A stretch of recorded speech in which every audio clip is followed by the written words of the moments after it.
Hello everyone. Today we are going to talk about breakpoint prediction.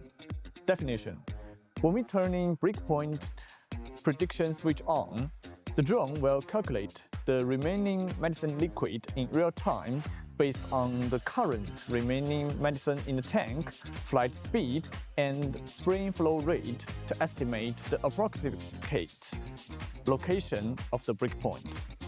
Process 1. Tap the gear icon in the top right corner to get into settings. Choose Aircraft and swipe down to the bottom. 2. Tap the breakpoint prediction switch to turn it on. 3. After turning it on, the system will create a breakpoint prediction icon automatically when we plan routes. Notes: 1. Before turning this function on, we can calibrate the weight sensor first, then add medicine. This will be more accurate for prediction. 2.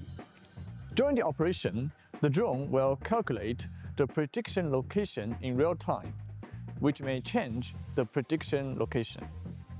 Above is today's lesson. Follow TopXGun channel to learn more plant protection skills.